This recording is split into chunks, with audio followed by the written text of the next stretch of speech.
Vhupo vhune ha ḓivhelwa dza dzikhakhathi dza tshifhinga tshilapfu dza malugana na zwa u dzudzanyululwa ha mikano ya masipala nga ṅwaha wa 2015 zwa zwino vhupo uvhu ha Vuwani ho lavhelesana na khaedu khulwanesa ya ndisedzo ya tshumelo.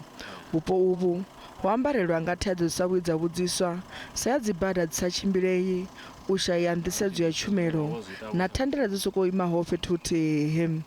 The situation is dire. The areas are underdeveloped, as they have been mentioned. There are issues of water. There are projects that have been started since 2014 with Vho-Thembi. They remain unfinished. Some of them have been abandoned. There are a lot of projects which I think they could have cost the municipality more than 500 million. Lwa miṅwaha zwino vhadzulapo vha tshi khou vhilaela nga u tshimbila nyendo ndapfu vha tshi ṱoḓana na dzone tshumelo dza ndeme.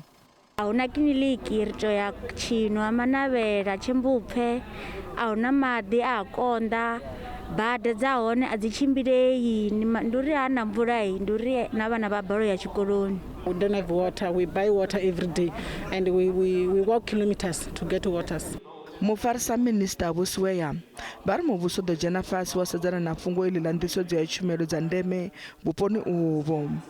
What we have realized is that government for a long time has been spending money, but you could not see the tangible results. And part of it was that you'd find a local municipality planning on its own, a district, a province, and a national planning on its own, and nothing was parallel.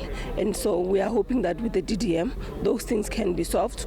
Naho hu tshi nga hu na tshedza tshine tsha khou vhonala fhaḽa phanḓa sa ezwi mushumo wa u vusuludza dzibada u kati, fhedziha hu na thandela nnzhi dza nḓisedzo ya tshumelo dzo imaho fhethu huthihi.